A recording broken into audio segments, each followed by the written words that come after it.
Welcome to the Tuesday Night Review with Julie and Kirill. Our exciting first segment is the vocabulary words of the week. What is attack journalism?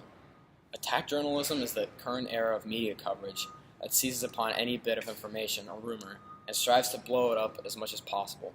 For example, if someone is running for, say, President of the United States and represents political party number one, then hypothetically speaking, a media news channel that favors political party number two might use biased attack journalism to target and damage that presidential candidate's reputation. What is routine story? A routine media story is about events that are routinely covered by reporters, or in other words, stories that are pre-planned to air. Most notably, for example, a presidential election or a world sports event. Now on to our main story, which is about standing up for equality rights. Ever since the Civil War, we have worked towards equality among genders and races, and indeed many great things have been achieved. The ban of slavery, women's and blacks' right to vote, and the ban of segregation. However, it appears that in the last 20 to 30 years, our government may have pushed equality a little too far. Something called affirmative action policies came into play. These are policies that favor historically discriminated groups of people. A perfect example of this issue is the case of Gratz v. Bollinger, in which a white man and woman named Patrick Hamaker and Jennifer Gratz sued the University of Michigan, fearing that they were victims of this injustice.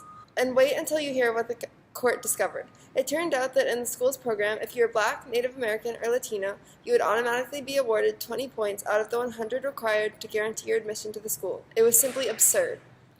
That's like competing in a 100-yard sprint, but the other guy gets to start 20 yards ahead of you. That boy's gone! Eventually, the Supreme Court ruled that this program infringed on the equality rights of applicants and ordered the two white students to be accepted into the university. A very similar case was Regents of the University of California v. Bach, where the Supreme Court stated that a state could not admit less qualified individuals solely because of their race. They also ruled that colleges could no longer predefine quotas or percentages for how many minority students they need. So all's well that ends well, right, Julia? We finally see equality treatment for all colors? Not exactly, Kirill. Incredibly enough, the same day that the Supreme Court decided that it was unjust to classify applicants by race in Gratz v. Bollinger, they also decided that the University of Michigan indeed did have the right to classify its students by race, in the following case, Grutter v. Bollinger. Insanity. The court claimed that Michigan's program encouraging the acceptance of minorities was constitutional because it aided the schools in achieving diversity minority students. So here we are again. Imagine working hard in high school, scoring well on your ACT, graduating with a 3.8 GPA, and then being denied acceptance to the school of your dreams and being replaced by another student solely because of his race. This provides a clear example as to how white privilege may also be white disadvantage. It's often a neglected issue, but even today, most college applications require the identification of your race. And even though technically there are no more quotas, some colleges still use race as a factor for admissions. Discrimination against whites is real and present. In fact, it's so real that we couldn't even elect a white person for president, and decided to go with an orange one instead. But this is only a minor repetition of discriminatory conduct in the U.S. justice system. An example of a more extreme case would be Korematsu v. U.S. from 1944, when the Supreme Court deemed it constitutional for Americans of Japanese descent to be held in internment. Even though the court admitted that the case was constitutionally suspect, they justified it by calling these circumstances of emergency and peril. Most of these people were simply American citizens that would have never posed a threat to anyone, but were discriminated by the government based on their ethnic backgrounds. A couple other areas besides ethnicity where our country has struggled for equality in the past and today are women's and handicapped persons' rights. Organizations such as NOW, the National Organization for Women, fight for gender equality, and women have come a far away from where they began. They gained the right to vote, and nowadays you can say they are socially equal to men. However, when it comes to issues such as equal pay, many business owners of conservative views are reluctant to follow through. This is because statistically, of all the women who have children under 18, 70% of them work in the labor force. That's a lot of women. So when business owners realize that women hold a greater risk for being absent from work, they amend their salaries as follows.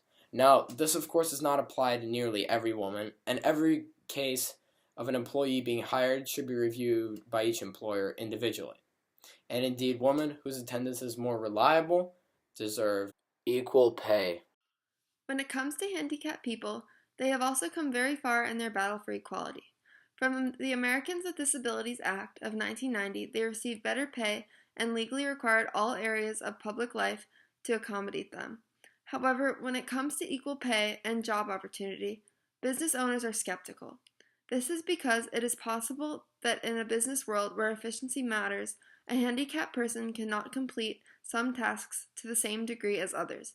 Therefore, they might receive lower pay or not be provided the job at all. It is sad, but it is the truth. What affirmative action policies do is force companies to hire less efficient people at the same cost as efficient ones. That can harm a company financially and in the long term prevent the company from expanding and creating more jobs for handicapped people. Getting back to minorities, there was a time when they were discriminated against viciously, but nowadays the social scale is nearly balanced, which is a great thing. And public policies resulting of all that discrimination, such as affirmative action policies, help the country to reach this level. But the very definition of affirmative action is to favor those who suffer from discrimination, and when the scales are this close, it ends up pushing them past the limit of equality. Affirmative action was introduced by JFK as a presidential order.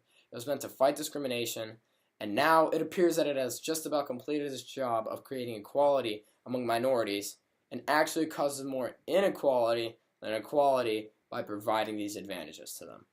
If you actually look at the 14th Amendment, you realize that affirmative action is actually a pretty clear violation of the Equal Protection Clause.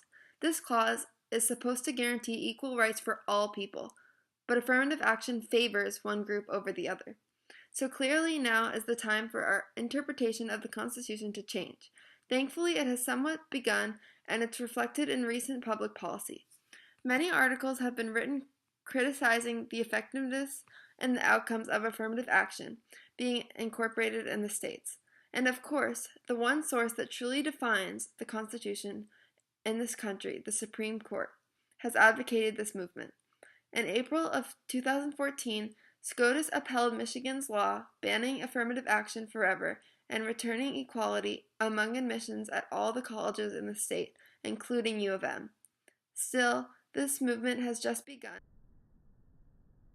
The thing is that the government allowing universities to use race in student applications is an imminent and current issue, and we have a chance to stop it now. So we urge you to stand with us, America.